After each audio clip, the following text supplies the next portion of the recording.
out of us. Scream. Yell again. That's how I was screaming. And so everybody got busted. What was the penalty? Everyone got busted. Study hall for us a little bit. I don't ever know what happened to those kids. They disappeared. And I've looked with all the social media out there today. Their names could not have been Carlos and Eddie Coe. There's a whole school that'll back me on that story. We got about 300,000 people listening at any given time. If any of you. Yeah, Carlos and Eddie Coe. Let us know. Please. RyanSickler.com? Yep. RYAN Sick SICKLER.com. Also, Ryan is going to be. You're going to Maryland to do stand up this weekend. Yeah, I'm going home for the holidays, and I'll be at the Baltimore Comedy Factory on the 23rd. 2 shows, 8 and 10. Just one night? Just one night. They're only doing one night for the holidays. All right, so let's fill that place. I'd like to hear about it, potheads. Come out, Baltimore. You know, speaking of Baltimore, yes, sir. Let's talk about. Oh, before you get to that, all right, mental hospital. You know what's weird is my house on Valley View Road in Verona, New Jersey, was a block from the high school and a block from Essex County's, New Jersey's largest mental hospital, and it's called Overbrook Hospital. And you made me think of that, and because there's like a lady that'll jump on your car. Yeah. Like there's guys that would like be in their pajamas, like enormous men, and they would just shuffle past. My street was a little dead end, and it was the last street before you hit Cedar Grove, where Camille Grammer is from Beverly Hills Housewives. Little trivia there. So you'd see like these guys shuffling towards Bloomfield Avenue, but then you would see high school seniors shuffling in the other direction towards the mental hospital to go like smoke grass. And you never knew which was more dangerous. Like which, do I get out of the way of the guy in the robe with his giant cock out, like talking about, who's Randy? Just talking, Randy fixing the car? Randy? Or do I want the high school senior who saw me grab his girlfriend's tit at the homecoming game, and he's been waiting for 2 years to punch my face in. So we wound up going towards the mental hospital. And little by little, this guy Shapiro, I think his name was a rep, some type of New Jersey rep, whether it was a congressman or an administrator, he just started closing down Overbrook Hospital and releasing these people into the streets of Newark, New Jersey. And just to wander the streets. Yes.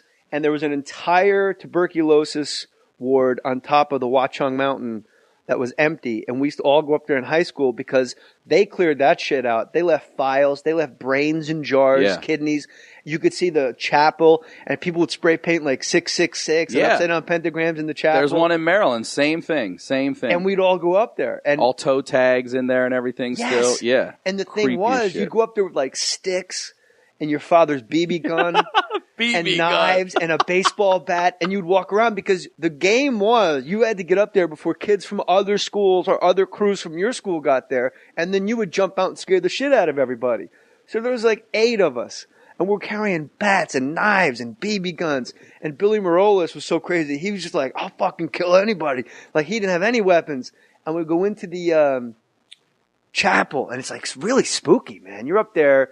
I mean, this is an actual insane asylum. And we're all like in the confessional, like, wrestling, playing grab ass. And this homeless guy just sticks his head up in that little window and goes, boo. Like we woke and we ran, like we fell down the hill, like a Disney like baby bear movie, just flopping down, with BB gun, like all that shit got left on the spot. We just dropped our weapons and ran. But once I was riding my bike through Overbrook Hospital because it was half abandoned. So imagine everyone listening as a kid, your BMX bike, if you could just go to like, your dream is to drive it through school and just skid all over those cool floors. Right. But you get a hospital, it's even better. And I'm just driving, just cruising through this mental hospital, Overbrook Hospital, which is right next to my street. And I did not know that like a quarter of this place, like you said, was still operable. Like but there weren't Korean kids in it. There's crazy people. Right.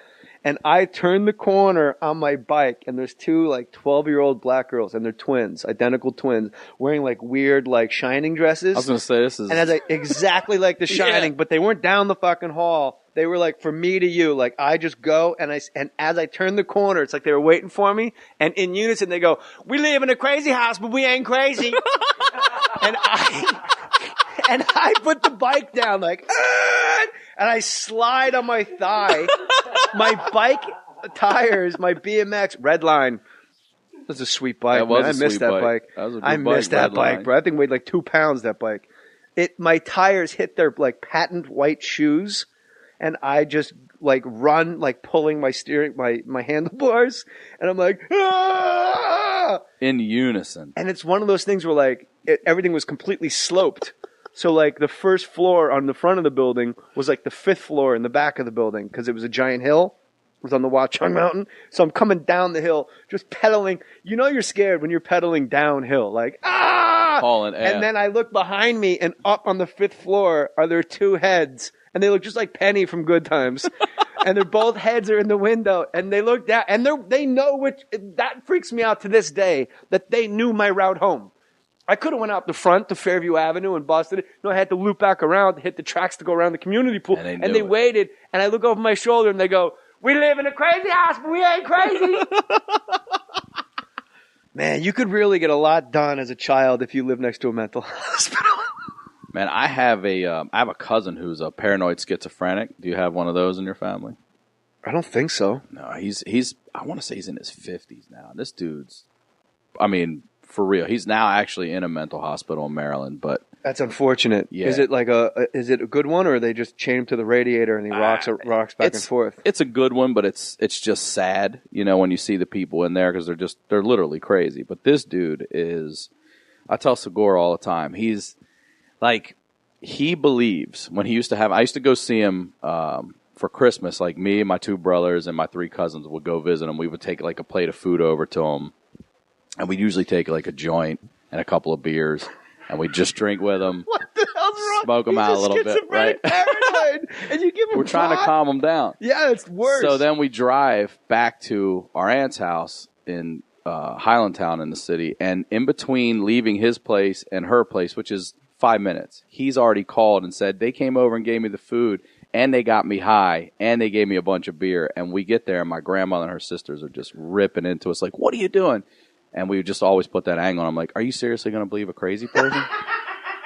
So now he's a paranoid schizophrenic, and he's also a fucking snitch. He's a snitch. And that's what we would do. We'd come back over and be like, you never donuts. get shit again. Ever. Never getting it again. But he's so crazy. He will tell you stories. But why would he tell on you? Because he thinks it's funny. He just thinks that's funny. He doesn't. Oh, okay. Yeah, that's hilarious to him to get us in trouble. Tell me, because mental illness is a big charity of mine.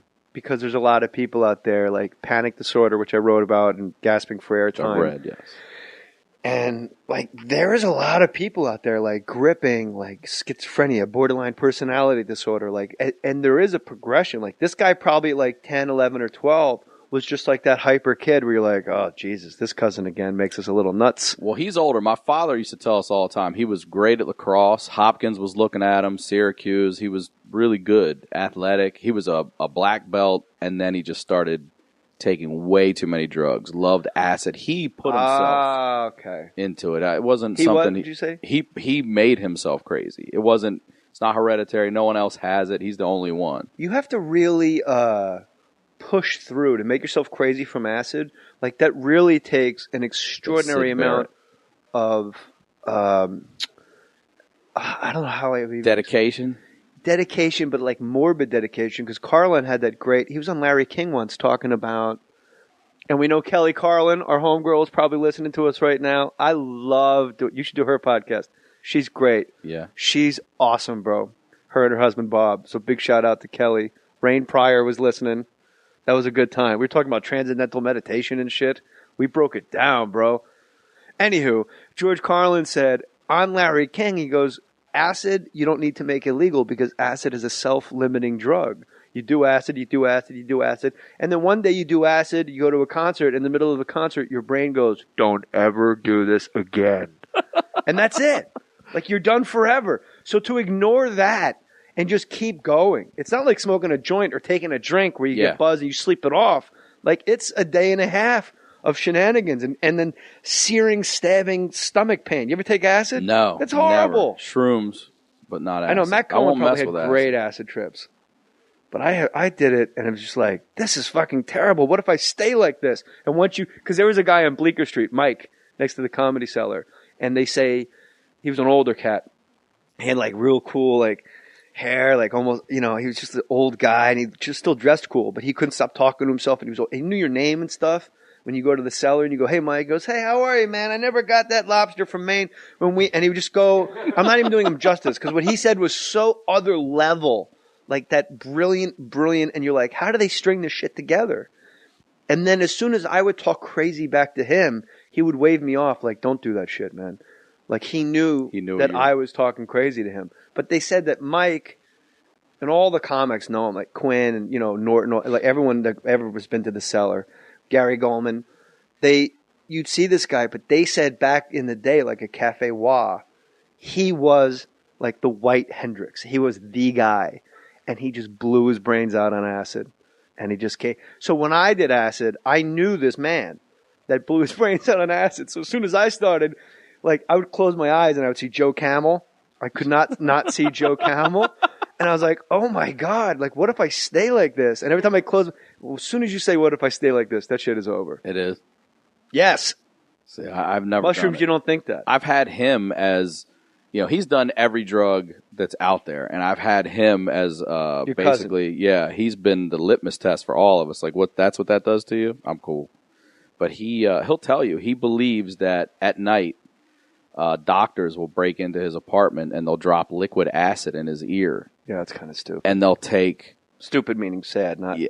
Well, he's not insulting. He's not intellectual crazy. He's just crazy, and he thinks they take skin samples from his ear and stuff, and they go test them. And then while he's still under this doctor acid induced coma, the love of his life comes in, and he's unable to speak to her, talk to her. So he writes poetry and stuff that he wants to say to this woman on his bedroom walls. You got to get that poetry. It's covered in. He's out of there now. He's in the mental hospital. Bro, I do have a cassette of his greatest hits. He plays a guitar and sings some songs. I'll bring it to you sometime. It's like Daniel Johnson. It's crazy. He sells his everything. He'll sell his bed for scratch off lottery tickets. Yeah, he still does coke. Does he sell his ass? No, he doesn't sell his ass. No, I thought you said acid. Sells his acid. No, he doesn't sell his ass. He doesn't do anything like that. But he'll get a guitar and he'll play it every time it's out of tune, but it's out of tune the exact same way every time, which is, to me, that's mental. And it's constantly tuned perfectly incorrect every single time. Have you ever tried to tune his guitar for him? No, he won't let you touch his guitar. Like, that's one of the things he really loves is a guitar. He sold his bed to get a guitar. Have you told him it's out of tune? Yes. And he said what? He's like, that's completely in tune right there. That's why I tune it that way. He's crazy. There's so much. All right, I told Segura the story too. One time, he gets infatuated with people, and he went and got a haircut. He lives just off what is considered to be, I guess, the Ventura Boulevard of Baltimore is Eastern Avenue. Okay. And he lived a few blocks off the avenue, and he went to get a haircut. Sorry. Time out. I don't know why. But he went to get a haircut. For some reason, just hit me. It's like the funniest sentence of all time. He went to, I don't know why. I couldn't get my shit together. It's like when you're on stage and you start a story and the audience is like really laughing and you're like, I didn't even get to the funny part yet. Why are they laughing? Now I know what it's like to be. Now you're a great storyteller. Dude had to get Carlos crazy people. Eddie. We want Eddie. Carlos is probably nowhere to be found. But Carlos is the new dictator of North Korea. He might be.